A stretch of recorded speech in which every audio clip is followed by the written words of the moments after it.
तुम लोग बहुत शाणे बन रहे थे ना, अब तुम लोगों का ऊपर जाने का समय आ गया है।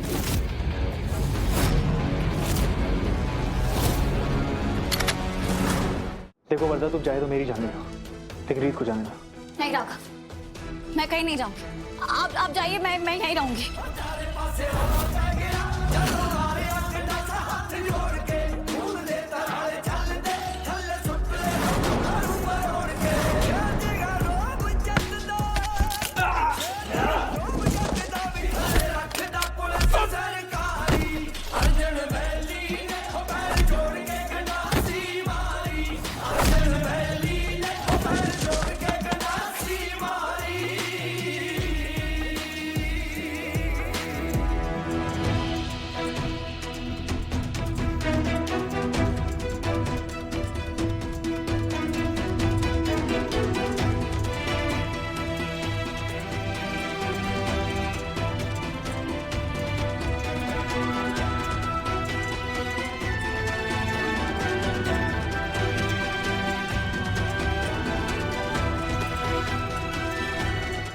थैंक यू कहने आई थी। थैंक यू किस बात के लिए? आप जैसे लोगों की ना यही अच्छी बात है। आप लोग एहसान कर भी देते हैं, लेकिन ना ही किसी को बताते हैं और ना ही जताते हैं। तुम किस बारे में बात कर रही हो? मुझे समझ नहीं आ रहा। तो आपको यही गेम खेलना है तो ठीक है, ऐसे ही सही। कौन सा गेम? जहाँ आप मासूम बने रहते हैं और सामने वाला सोचता रह जाता है कि आखिर इस जादूगर ने जादू किया कब। Kirti, I am so sorry, but मुझे अभी भी समझ नहीं आ रहा तुम किस जादू की बात कर रही हो। अरे आपने राघव जी को बचाने के लिए जो पैसे दिए ना, मैं उसकी बात कर रही हूँ। आपने जब तक रीत को मना किया था ना पैसे देने के लिए, मुझे कहीं ना कहीं मालूम था कि आप पक्का अपने दिल की सुनेंगे और रीत को पैसे देने देंगे, ताकि वो किडनैपर्स के पास जाकर उनको पैसे देकर राघव जी को बचा सके। ध्रुव, once again, thank you so much. I know, Raghav ji और आपके बीच जो नाराजगी है ना, इस बीच आपका उनकी मदद कर पाना इतना आसान नहीं हुआ होगा। लेकिन मैं ये भी जानती हूँ कि आप जैसा इंसान ना हमेशा इंसानियत को मायने देता है। मैंने कहा था तुम राघव को वर्दा की कैद से छुड़ाने जा रहे हो। जो काम तुम कर नहीं सकते उसका वादा क्यों करते हो? कभी ऐसा हुआ है कि रीत ने कोई वादा किया और वो पूरा ना किया? प्लीज पहेलियां मत बुझाओ, साफ साफ बताओ कि मेरा राघव कहाँ है। चल जाएगा पता।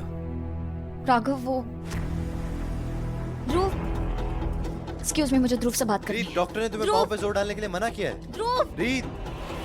उन्नति, बेटा राघव को फोन लगा।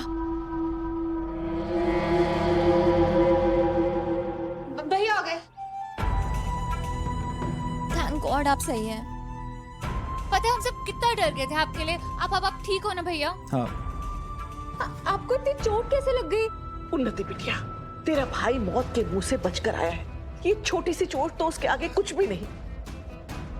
माता रानी का लाख लाख शुक्र है कि कम से कम मेरा राघव बेटा सही सलामत घर वापस तो आ गया।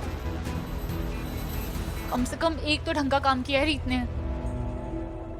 बिल्कुल सही वक्त पे रीत वहां पहुंच गई थी। अगर वो वहां नहीं पहुंचती तो पता नहीं क्या हो जाता। अच्छा, हम जब उसके सामने हाथ जोड़कर मिन्नतें कर रहे थे, उसके पांव पर झुके हुए थे, तब तो दोनों भाई बहन ने अकड़ दिखाकर हमें मना कर दिया। और फिर तेरी नजरों में महान बनने के लिए हमें बिना बताए चुपचाप तुझे बचाने चली गई। ये रीत चौधरी जो कुछ भी करती है ना, उसके पीछे उसका कोई मकसद जरूर होता है। बेटा तू उसकी भलाई के जाल में मत फंस। पता है मुझे क्या लग रहा है? वो जो अगला बॉम्ब हम पर छोड़ने वाली है ना, ये उसका हर जाना है। मैंने तुझे क्लियरली बोला था बाहर कि तू मेरे और राघव के बीच में किसी एक को चूज कर, और तूने किसे चूज किया? राघव को। जब तुझे मेरी जरूरत नहीं है तो मुझे भी तेरी जरूरत नहीं है। और इतना बड़ा हो गया हूं मैं कि खुद अपना ध्यान रख सकता हूँ। ध्रुव मेरी बात सुन प्लीज। ध्रुव तुझे पता है मैं जब वहां गई तो वर्धा ने राघव के सर पे एक बंदूक रखी हुई थी। अगर मैं एक सेकंड भी लेट पहुंचती ना तो वो मार देता उसे, और उनके मरने का दाग हमारे माथे पे लग जाता। तू जी पाता है इस बोझ के साथ? हम कैसे बुरे बंदे दीदू, बता मुझे। हमने किडनैप करवाएगा राघव को? नहीं ना। हमने वर्धा को फोन किया कि उसे किडनैप कर ले? नहीं। वर्धा ने उसे खुद किडनैप किया, उसकी फैमिली को खुद से फोन किया, पैसे मांगे। तो इसमें हमारा इन्वॉल्वमेंट क्या है? और तूने मुझे क्लियरली कहा था कि राघव तेरे लिए एक अनजान इंसान है। इसका मतलब अगर दुनिया में कोई भी अनजान इंसान किडनैप होगा तो उसकी भी मदद करती रहेगी क्या? तूने क्यों अपनी जान खतरे में डाली? क्यों इतने सारे पैसे दिए? बता मुझे। नहीं है ना कोई जवाब? मैं बताता हूं, क्योंकि तू राघव के बारे में जो हमें बताती है और एक्चुअली जो उसके बारे में फील करती है ना, उन दोनों बातों में बहुत डिफरेंस है दीदू। ध्रुव, तू मुझे गलत समझ रहा है, मेरी हर बात का गलत मतलब निकाल रहा है। मैंने उनकी मदद इसलिए की क्योंकि उनके पास पैसे नहीं थे, और अगर मैं लेट पहुंचती ध्रुव तो राघव को मार देते। हाँ तो क्या? तू भूल मत कि वो तेरा पति नहीं है, और अगर मर जाता तो मर जाता। ध्रुव!